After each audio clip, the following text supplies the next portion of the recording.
Au nom du Père et du Fils et du Saint-Esprit. Amen. Lecture du livre de Daniel, chapitre 13, des versets 42 à 62. Le peuple venait de condamner Suzanne à mort.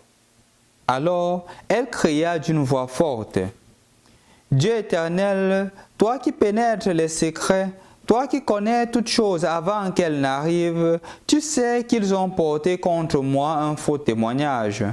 Voici que je vais mourir sans avoir rien fait de tout ce que leur méchanceté a imaginé contre moi. » Le Seigneur entendit sa voix. Comme on la conduisait à la mort, Dieu éveilla l'esprit de sainteté chez un tout jeune garçon nommé Daniel, qui se mit à crier d'une voix forte: « Je suis innocent de la mort de cette femme. » Tout le peuple se tourna vers lui et on lui demanda: « Que signifie cette parole que tu viens de prononcer ?» Alors, debout au milieu du peuple, il leur dit: « Vous êtes donc fous, fils d'Israël. Sans interroger, sans recherche de la vérité, vous condamnez une fille d'Israël. Revenez au tribunal, car ces gens-là ont porté contre elle un faux témoignage. » Tout le peuple revint donc en hâte, et le collège des anciens dit à Daniel: « Viens siéger au milieu de nous, donne-nous des explications, car Dieu a déjà fait de toi un ancien. » Et Daniel leur dit: « Séparez-les l'un de l'autre, je vais les interroger. » Quand on les eut séparés, Daniel appela le premier et lui dit: « Toi qui as vieilli dans le mal, tu portes maintenant le poids des péchés que tu as commis autrefois en jugeant injustement. Tu condamnais les innocents et tu acquittais les coupables, alors que le Seigneur a dit: tu ne feras pas mourir l'innocent et le juste. Eh bien, si réellement tu as vu cette fille, cette femme, dis-nous sur quel arbre tu l'as vu se donner l'un à l'autre. » Il répondit: « Sous un sycomore. » Daniel dit: « Voilà justement un mensonge qui te condamne. L'ange de Dieu a reçu un ordre de Dieu. Il va te mettre à mort. » Daniel le renvoya, firent amener l'autre et lui dit: « Tu es de la race de Canaan et non de Juda. La beauté t'a dévoyé et le désir a perverti ton cœur. C'est ainsi que vous traitiez les filles d'Israël, et par crainte, elles se donnaient à vous. Mais une fille de Juda n'a pu consentir à votre crime. Dis-moi donc, sur quel arbre tu les as vus se donner l'un à l'autre? » Il répondit: « Sous un châtaignier. » Daniel leur dit: « Toi aussi, voilà justement le mensonge qui te condamne. L'ange de Dieu attend, l'épée à la main, pour te châtier et vous faire exterminer. » Alors, toute l'assemblée poussa de grands cris de clameur et bénit Dieu qui sauve ceux qui espèrent en lui. Puis, il se retourna contre les deux anciens que Daniel avait convaincus de faux témoignages par leur propre bouche. Conformément à la loi de Moïse, il leur fit subir la peine que leurs péchés et que leur méchanceté avaient imaginé contre leur prochain. On les mit à mort, et ce jour-là, une vie innocente fut épargnée. Bonjour chers frères et sœurs dans le Christ. Rendu au lundi de la 5e semaine du temps de Carême, le Seigneur nous invite à méditer sur le test et l'expérience de Daniel qui a agi pour sauver une vie innocente, la vie de Suzanne. Ce que nous avons écouté n'est que le résumé d'une certaine manière de toute la péricope. Parce que, en effet, si on veut comprendre ce texte, il faudrait lire à partir du premier verset du livre de Daniel. On se rendra compte que, en effet, il y avait deux anciens. Ces deux anciens-ci étaient amoureux de Suzanne. Et il s'est avéré, Suzanne était mariée à un homme riche, il s'est avéré qu'ils ont demandé à Suzanne de coucher avec eux. Et ils ont menacé Suzanne, disant à Suzanne que, regarde, donne-toi à nous. Et si tu te donnes à nous, il y aura la paix. Si tu ne te donnes pas à nous, nous sommes deux anciens, nous avons de l'autorité auprès du peuple. On va t'accuser qu'on t'a attrapé en train de coucher avec un homme. Et la réponse de Suzanne est très belle. Elle dit que si je me donne à vous, je suis foutu. Parce que je suis dans l'adultère.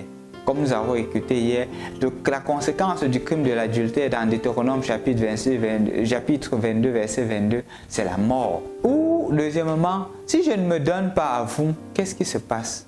Vous allez m'accuser et je vais mourir. Donc, pour moi, c'est mieux de rester fidèle au Seigneur et de ne pas me donner à vous. Et c'est comme ça que Suzanne se met à crier. Et aussi, il crie, disant qu'on a trouvé Suzanne en flagrant délit d'adultère.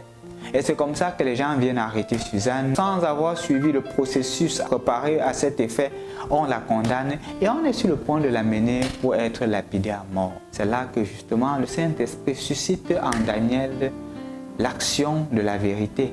Et c'est là qu'il dit, vous la foule, vous êtes des fous. Vous êtes donc des fous. Comment vous pouvez condamner quelqu'un sans l'avoir écouté? Pourtant, la loi juive est claire. On ne peut pas condamner quelqu'un sans l'avoir écouté, sans avoir donné à cette personne la possibilité de se défendre. Et justement, il rappelle le peuple, il rappelle aux anciens, il rappelle aux juges leur mission. Je voudrais qu'on s'arrête sur cette attitude de Daniel. Premièrement, cette capacité de ne pas toujours suivre la foule. De ne pas toujours suivre ce que les autres font. Comme les autres font, moi aussi je fais. Parce que les autres ont fait, je fais. Parce que les autres ont dit, moi aussi je dis.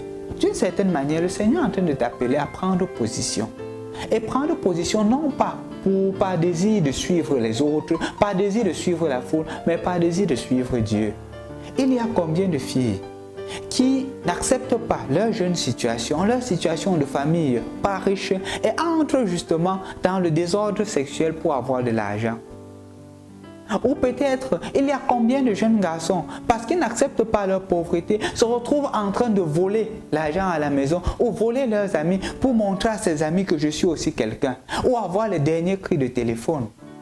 Il y a combien de dames qui justement n'acceptent pas leur situation, se retrouvent en train de demander des choses impensables à leur mari parce qu'elles veulent être comme les autres, parce qu'elles veulent être comme leurs camarades. Et justement, la parole du Seigneur est claire. Tu ne dois pas être comme les autres, tu ne dois pas être comme la foule, tu dois être un Daniel qui est capable de suivre la voie de Dieu. Et je te redis encore, mon frère, ma soeur, si tu veux suivre la voie de Dieu, il n'y a qu'un seul chemin, c'est la parole de Dieu. C'est la parole de Dieu. C'est la parole de Dieu qui te permet de comprendre que tu ne dois pas tomber dans un mimétisme, faire comme les autres. Tu dois suivre ce qu'il te dit. Et c'est seulement quand tu l'écoutes. Daniel a pu prendre cette position et sauver une vie innocente parce qu'il s'est laissé transformer. La deuxième des choses que je voudrais partager avec vous, c'est l'attitude de Suzanne. Suzanne est dans un dilemme sérieux, un peu comme Jésus était dans le dilemme hier.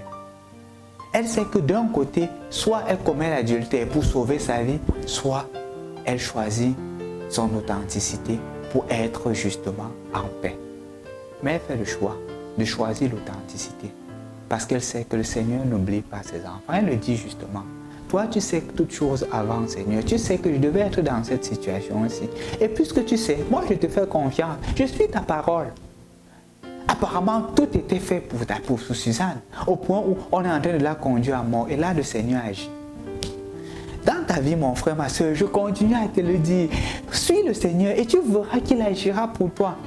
Parfois, même c'est le moment où tu es sur le point de te décourager, qu'il va agir. Et si tu le suis fidèlement, je t'assure, il ne te laissera pas.